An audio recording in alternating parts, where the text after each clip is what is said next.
Le fleuve lait, une richesse en Onnis. C'est une série d'émissions d'après l'ouvrage de la HGPA. L'histoire du lait en Onnis, il faut parler des laiteries coopératives. Oui, bien sûr. Il faut dire que la laiterie coopérative, à cette époque, était une institution. On peut comparer justement la naissance de ces laiteries à peu près toutes les lieues, tous les 4 kilomètres. Il y avait une laiterie à des cathédrales, hein, la cathédrale du lait, je dirais. Ouais. Donc, les laiteries coopératives vont être créées. Elles vont être nécessaires étant donné qu'il y aura un élevage considérable, un nombre de vaches qui va ne faire qu'augmenter d'une dizaine de vaches à la fin du 19e siècle. Il y en aura jusqu'à 150 en Onnis, je dis bien, à la fin, vers les années 45. Quoi. Donc, ces vaches, il faut qu'elles mangent. Les prairies artificielles vont devenir chose courante. On fera beaucoup moins de céréales, beaucoup plus de prairies. Et avant les coopératives, c'était des beurreries. On les appelait des beurreries. En particulier à Maran, à Rochefort. À Rochefort, la laiterie s'appelait le Quéreux. Et ces laiteries fabriquaient du beurre, vendaient du lait et avaient quand même une activité économique, ces beurreries, très importante. Elles ont été transformées en laiteries coopératives. Il y en avait à peu près 5 en 89. On a commencé à les citer. Voué, Bois-Hardy, Vendré, Saint-Médard et Surgères. Surgères après Chaillèvre et Curé. 5 en 89, 95 en 1900, 144 en 1947. D'ailleurs, vous les aurez sur ça. Alors, c'est une industrie en milieu rural. Ce qui est quand même très important, c'est que dans ce milieu rural, il y avait un établissement industriel qui fonctionnait comme une industrie, avec un bassin territorial. Il y avait un bassin de collecte du lait, de transport du lait. Ensuite, eh bien, ce lait, il était donc collecté. Il avait été traité à la main. Vous verrez qu'après la traite à la main, il y a eu les traites mécaniques, etc. Il y a eu le ramassage. Le ramassage était c'était tout un folklore, le ramassage. Lorsque on entendait la charrette du laitier passer le matin dès 5 heures, brinque-ballon, etc., avec le bruit des bidons, c'était quand même du folklore. Et non seulement avec la charrette dans les villages, mais le long de la Sèvre, le lait était ramassé avec les péniches, enfin pas les péniches, les gabarres, avec les gabarres. Donc il fallait voir ça, c'était un autre monde qui a disparu bien sûr.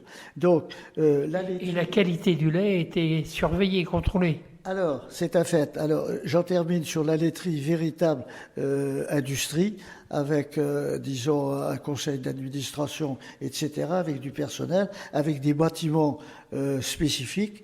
Et dans ces bâtiments spécifiques, il y avait toujours ce qu'on appelait un laboratoire pour surveiller la qualité du lait et surtout surveiller que le lait ne soit pas mouillé.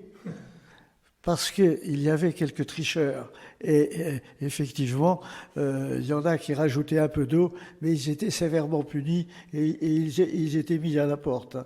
Donc, mouiller le lait. Mouiller le lait. Et le paysan qui avait mouillé son lait, il était montré du doigt dans le village. Donc, c'est une institution avec un conseil d'administration, avec un président. Généralement, le président de la laiterie, c'était toujours un notable, un docteur ou un gros propriétaire, etc. Voilà. Mais dans ces laiteries-là, donc il y avait le lait et du fromage, mais le lait était transformé. Alors, nous en arrivons aux transformations. D'abord, l'homme, si je puis dire, dans l'histoire, a toujours bu du lait, a toujours vénéré le lait. Hein, dans la religion catholique, dans la religion juive, dans le Coran, le lait est vénéré. Et ce lait, il était travaillé, il était ramassé, bien sûr, et puis il était transformé.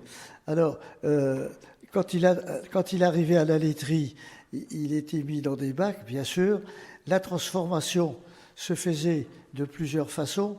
Soit on le transformait en beurre, soit on le transformait en fromage, soit en caséine, soit en poudre de lait.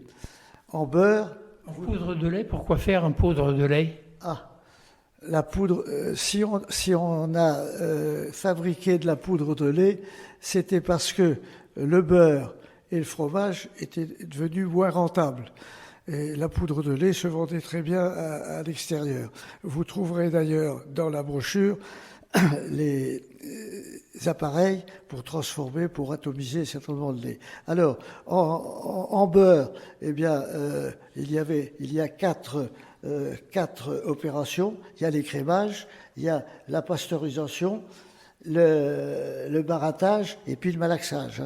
Et tout cela, au cours des années, au cours du XXe siècle, s'est modernisé avec des machines de plus en plus puissantes. Mais il faut dire que le beurre, et M. Giraud vous le dira, le beurre d'Aunis, le beurre de Charente-Poitou, le beurre de Charente-Lait a obtenu un label AOP qui en fait quand même un des meilleurs de France. Il faut bien dire quand même... On le chante un petit peu, le beurre de Charente-Poitou? Oui, le beurre de Charente-Poitou, et puis il y a un poème d'ailleurs qui a été fait.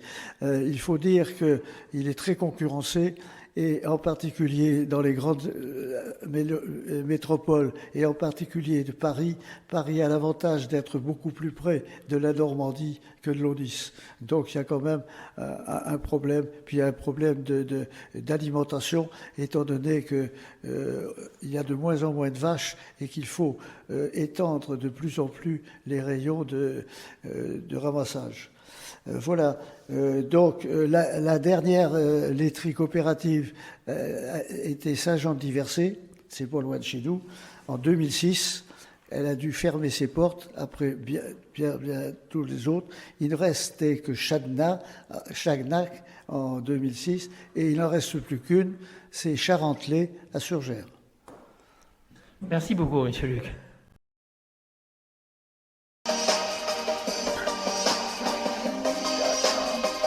Le fleuve lait, une richesse en Aunis. C'est une série d'émissions d'après l'ouvrage de la HGPA.